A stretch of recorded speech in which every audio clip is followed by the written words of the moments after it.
It's 2026. You're wondering what kind of business to start, or maybe you're pivoting and you want to know what would actually work in 2026. I have amazing suggestions for you based on more than 13 years of experience. I've been doing business for the last 13 years. I've built more than 7 companies, scaled some of them to multiple 7 figures. I've coached more than 25,000 women to do the same. We have generated over $500 million in client revenue. So what I'm going to give you as suggestions today is lived experience. If I have to start from zero, and by the way, I'm building 2 new companies in 2026, I'm going to use exactly the elements that I'm going to give you for a successful business. So here are the steps. The number one thing that I will do is I will find a super painful problem. It all starts with the pain. So a lot of people think that it's about desires, it's about pleasure, it's about transformation and inspiration and motivation. This is true, but it's not as powerful if you actually understand and fall in love with finding the right solution to a painful problem. The market cares about feeling a relief, finding a solution to their problem. So people pay for these following things. They pay to make more money, they pay to save time, and they pay to gain status.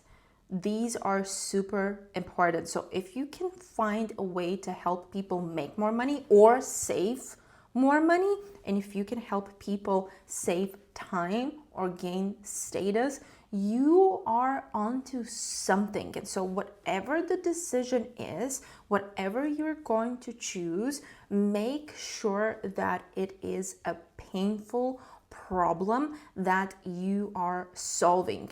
And then the next thing that I will do is I will actually take this, whatever the problem is, and I am going to validate it with 10 perfect customers.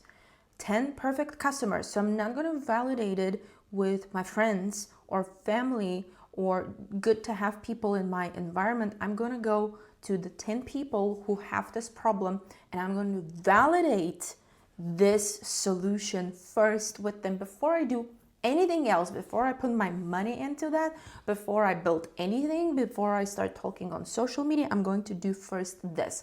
Then the second thing I am going to do is, before I think about perfecting the solution and all the automations and all the nice to have glamorous systemized things, what I will do is I will manually actually go and do my best to solve this problem and to test the solution, because when you manually work on something, it's going to help you to find the proper solutions. So for all of the businesses that I have, 90% of them are fully automated. But before we fully automated a lot of the aspects, before we started using funnels, systems, automations, AI, what we did is we manually found the best solution and then we built around that. This is extremely important. So even if you are a tech company,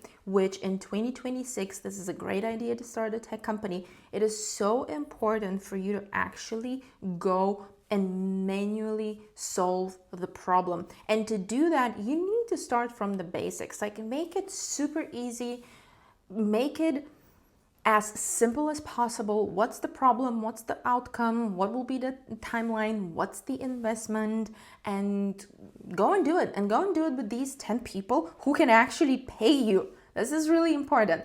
Then another thing is, this is step number 3, is to actually create the solution. Now that you have this feedback, to create a solution, but you are going to create a prototype of whatever this thing going to be. No matter what the industry is and what the service is, even if it's an AI, even if it's a tech solution, You might be doing some coaching services. You might have a marketing agency. It doesn't matter. Whatever you're going to build, even if it's a brick and mortar business, start extremely small. Like, look at what Amazon did. They started first just with books, and then they started going up and up and up. So you have to build a prototype, not the final product.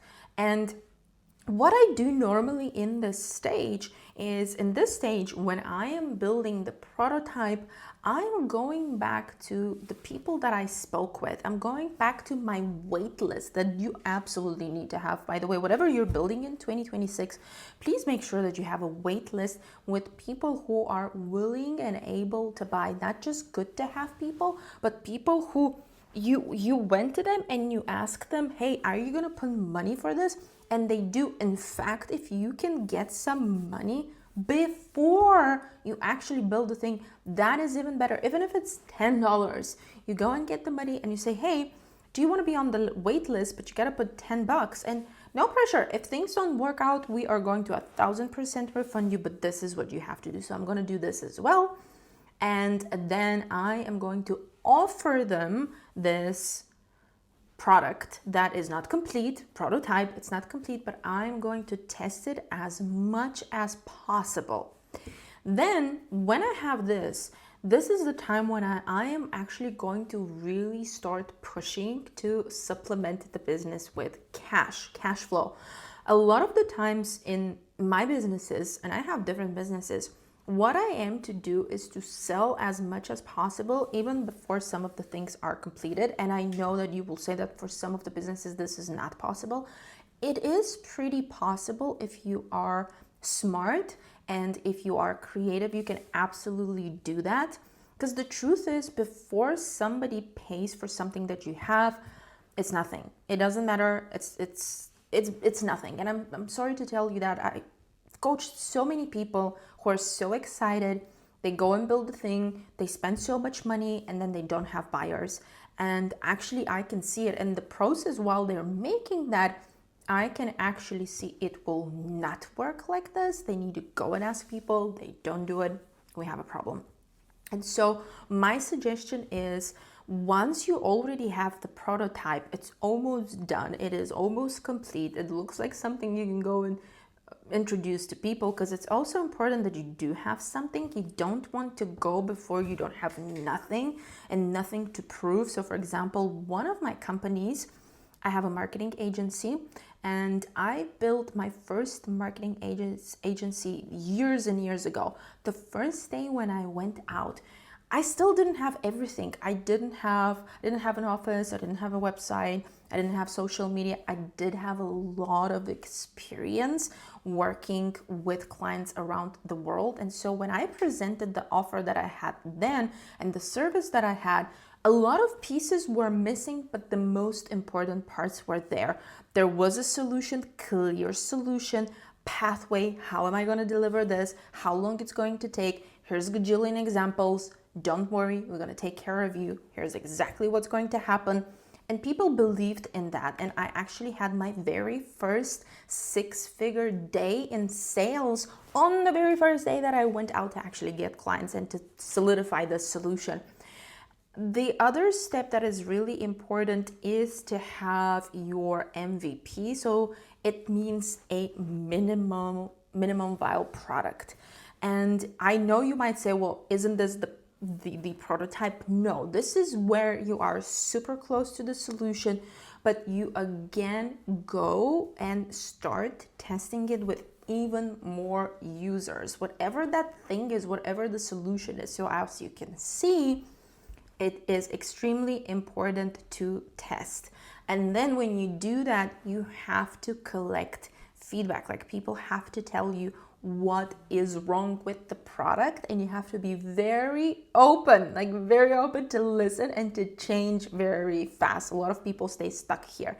And once you are done here, this is your time to start and growing. You want to have solutions that help you grow, what if it's finding people, new placements, you expand your audience, but this is the time when you grow. So these are the steps that I will use to make sure that I build a successful business in 2026.